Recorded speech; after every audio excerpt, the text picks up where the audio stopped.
Hi, I'm Melissa from the Literature Studies program at the School of Sustainability and Language Sciences at FSSK. In my classrooms, we still have face-to-face, we still have the traditional lecture slides and dialogue. So we've got a combination of a mobile classroom, traditional face-to-face, as well as experiential learning. Learning happens through experiencing real-life experiences. I always like to make sure that there is a variety of input that the students get from a variety of sources.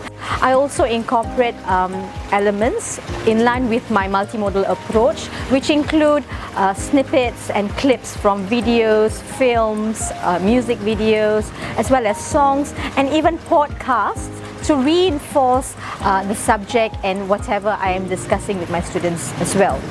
The materials that I use in class are not just those decided by me, but also those that the students feel that they would like to have. Experiential learning in my classes, including real-life experiences. Go out to look for how these elements and stories are alive in the world today. My approach to students in the classroom is the emphasis that I place on communication. For my classes, assessments are something that are enjoyable and students actually look forward to. So one of the example would be the creative presentation, where students need to choose one text, any literature text, and this is where the autonomy begins as well. They've got a choice of the genre and the text that they want to. The main criteria is that besides learning, they must love it and they must enjoy that learning process.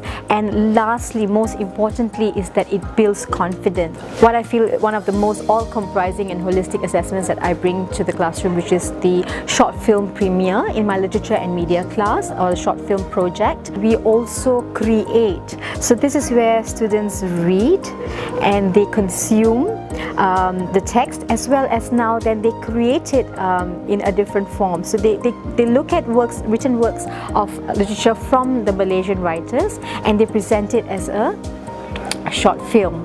And in addition to that, that project not just involves creation of the video and the film itself, it involves teamwork where students have got to plan their production. So there's a lot of decision making involved, which creates accountability, because when students are given the freedom to make decisions, they become accountable to it, and that makes great citizens, that makes great leaders. So students have created, they have edited, they've gained technical skills which they probably thought they did not have, but being Gen X and Gen Z, they have all these automatically come to them. They actually put together an event to premiere the short films that they have. They create beautiful posters and graphic work for the invitations and the publicity material. What's most important, that it has some kind of significance and community engagement.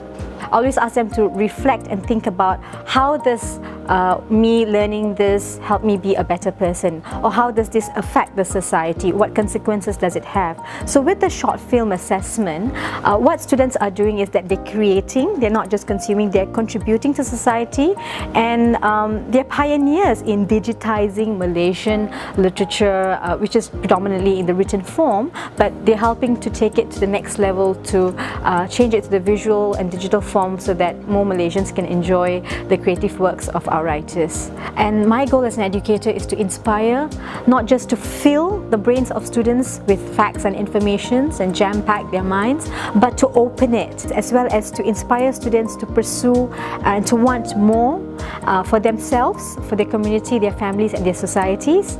So what really is the point to creative and innovative practices in teaching and learning? What is the point of the learning process and education as a whole? And for me, the answer is to inspire. It's to create the love for education, the love for learning in students. Education is the opening of a mind so that students can continue to explore life and explore all the things that they're interested in, and to also create and to show them the possibilities and potential that is within them.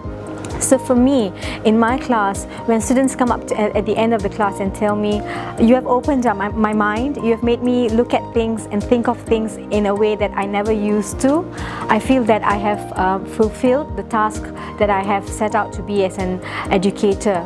The goal of education and as educators, especially in higher education environment, is to inspire for students to become people, professionals, and educators themselves, whether it's formally or informally.